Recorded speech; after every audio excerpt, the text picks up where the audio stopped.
Hello, welcome to Maltbox, the non-chill filtered whisky blog. I'm Andy and this is Whisky Review number 28. What I have for you today is a Speyside single malt Scotch whisky from the Gordon Macphail Distillery label range, and that is an 18-year-old Glentauchers.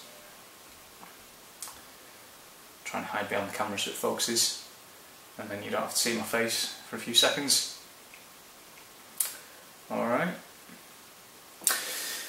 Now, Glentauchers, as I mentioned, is a Speyside distillery.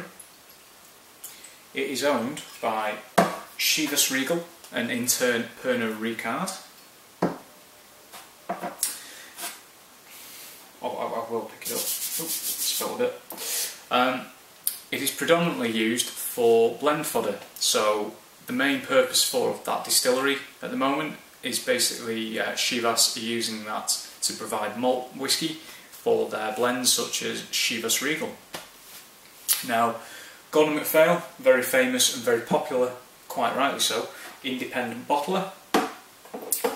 As I say, it is bottled under their distillery label range, which basically means that they use the old labels to basically showcase what they used to look like. They've also got a few other whiskies in that range. I'm not going to go through all of them, but think Malt, Linkwood, another one, Glenbergie, another very underrated Speyside distillery, and funnily enough another Pernod Ricard distillery. Now, Glentauchers has an annual capacity for spirit production of 4.2 million litres a year, and again the vast majority of that goes into their blends, but you do get independent bottling such as this. Now, it's an 18-year-old single malt, bottled in 2012, distilled in 1994. Now, there is a new version of this, I believe, which is 1996. But, I mean, I only picked this up about 8 months ago. It's only been open for about 4 months or so. So you can still pick it up, but it is a very sort of good indication of Glentauchers in general, because it's not something you come across very often. So I thought, why not give it a review? So with that in mind, let's have a look at the colour, because it is, before I go on, should have said, natural colour, tick, non-chill filtered, tick. Bottled at 43%, winner winner, chicken dinner.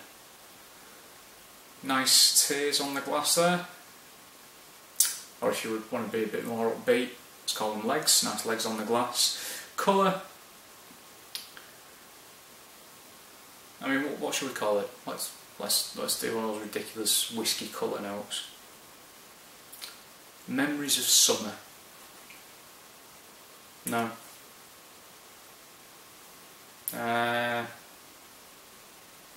Yeah, memories of summer. Memories of summer all day. So with that in mind, moving on from memories of summer, onto the nose.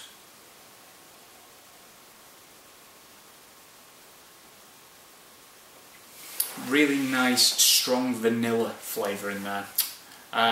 Think creme caramel, creme brulee. It's got that sort of like torch sugar note on there as well. You've got a little bit of ginger and a lot of spice in there.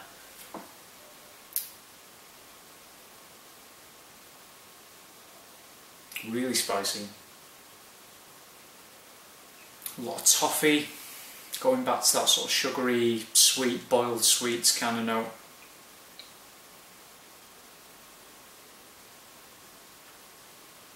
And sort of red fruit, so think your dried cranberries that you can get in like snack packs and stuff like that.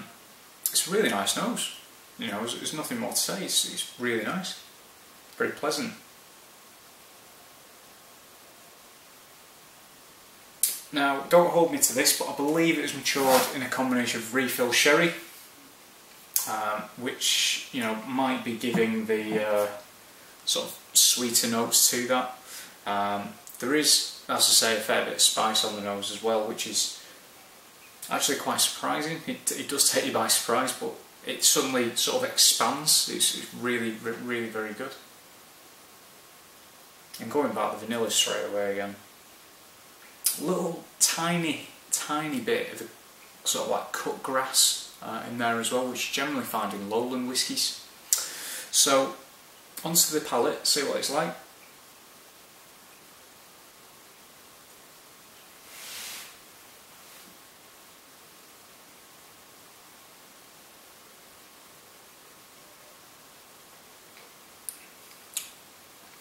Texture's quite good. Not amazingly thick and oily, but it's not thin. Really nice milk chocolate on the palate straight away. Black cherry, which is quite interesting. More spice, cinnamon, definitely cinnamon on the palate. Black cherry as well. Now cherries aren't something that you find very often in whiskey, or at least I don't. But it's got that kind of fruity, tarty kind of note in there as well.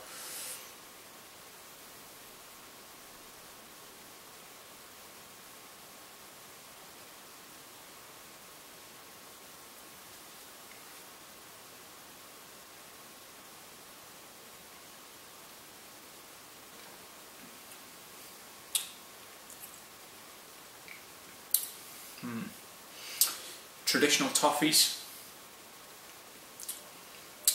more chocolate, finish, medium to short, a little bit of spice, sweetness on there as well, the sort of like the sugary note. Vanilla again on the palate is still coming through. Very pleasant indeed. Very pleasant indeed. Now, when I picked this up a few months back, this cost about £45 retail, and I believe you can still pick it up for that, this particular bottle, on certain online shops, and I believe the new incarnation of it is around that price as well, 45 to 50 quid. In terms of score, I'm going to give this an 85 out of 100. Well priced, well made, really well put together single malt whisky. From what I consider to be, after trying this for the first time, not now, I've tried it before obviously, but I mean, you know, in terms of this bottle, from quite what could be potentially quite an underrated distillery. And I think it's actually quite a shame that Chivas and Pernod Ricard, don't bottle it as an official bottling, because I think it has quite a lot of potential. So with that in mind, thanks for watching, see you soon.